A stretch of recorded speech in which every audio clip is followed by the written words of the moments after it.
Okay, after you've logged into your new WordPress blog, you're going to go to the dashboard. We're just going to cover some things about the dashboard really quickly. This is an overview of your site. It's pretty much your site in one shot. As you develop your blog, you'll see different things on here that will start to change over time. A couple of things about the dashboard. Clearly this up here is a link to your actual blog if you wanted to go and take a look at it. And over here on your left is your navigation. You're going to find that, and this should be a pretty standard for a lot of people. Also, a little thing about the navigation along the side is that if you'll notice in between where each of these navigation bars break, your icon will change, your mouse icon. If you click on that, that'll actually compact your navigation on the side so you can save yourself a little bit more screen room if you have a limited screen. So you want to really try and maximize your real estate. Your stuff will come out, you just hover over it, and it'll all just come out here on the side instead. So it might save you a little bit of room. And you can click back in and it'll restore itself. Up here at the top, you'll have these things that it's commonly used things that you may want to do real quick that you don't want to necessarily have to navigate to along the menu, or if you're somewhere else you don't want to have to try and find your way back to it. New posts, new pages, you upload media in your media library such as photos and other things, and then also your comments section. So that's a quick thing. This right here, the right now, basically shows exactly what your blog is about. Tell you how many categories, pages, posts, tags, and how many comments you have, including the ones that are visible, the ones that you need to moderate in case they're spam, and the ones that have been flagged as spam. Also, it shows your theme, how many widgets you're using, and what type of WordPress you're using. If for any reason that you need to update it, it'll display it here, and it'll also display it down here.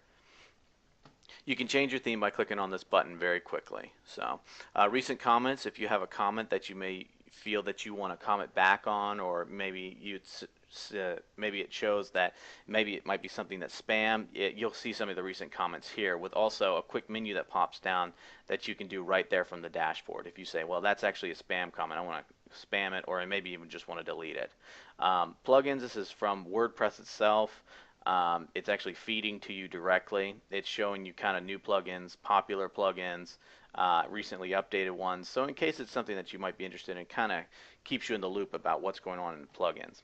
Drafts, this is something that if you keep a lot of drafts for common use, or maybe it's something you haven't completed, it'll show there. It's not really something that's used that much depending on where you are.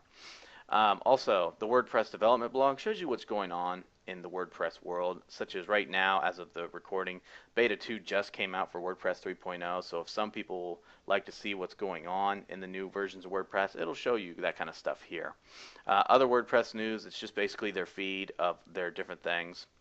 And your incoming links down here at the bottom. Your incoming links will basically show you how many people are linking to your blog. So basically what you want to do is just find out if you wanted a quick overview without having to do the manual searching yourself. That will do that for you. So it's a really nice thing to have. Also, another thing is that the WordPress news is configurable, and so is incoming links. If you wanted to configure exactly where the reader was for your incoming links, you can click on the configuration right here and adjust it accordingly. This is a little bit more advanced, so some people may not want to do this.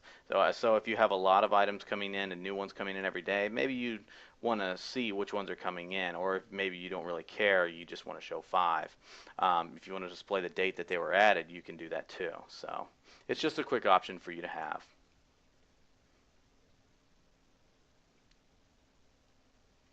Same thing for the other WordPress news, you can configure it.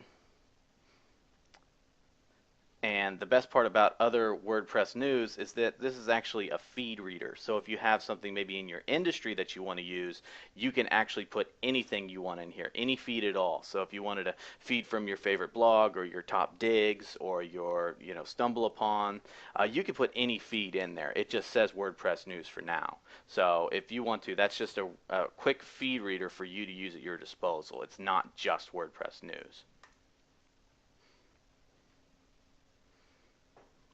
Another handy feature about the dashboard that a lot of people don't really know about is the screen options and help sections. These are actually everywhere, and they're configurable across a multitude of pages, so they kind of change depending on what page you're on. But where it has some of the most robust options is on the dashboard. So if you click this, a drop down will come up, and you can basically show what you do or do not want to see every time you log in. Other WordPress news, the development blog, your drafts, that kind of stuff you don't really care about, so it doesn't really matter and you don't need to use it. The plugins, and you can make all that go away. Also, if you have a lot of dashboard widgets, a lot of plugins might start to display them after a while, and so it's kind of making it crowded. You can adjust how many columns your dashboard is showing, and that'll automatically update, and you can switch things around on the fly. So I want that right there, my recent comments on the right, and that can help you organize it in a different way. Let's say if you have a lot of widgets. So that's another thing that you can do with the screen options. One last thing I didn't mention was the quick press. Quick press basically allows you to, if you have a quick thought or something that you just really need to get down really fast, you can put that in the quick press area. It does not have a rich text editor like the regular posting does, so remember that. So this is usually very plain text content that you're going to be putting in the quick press area. So that pretty much does it for the dashboard, and we'll see you in the next video.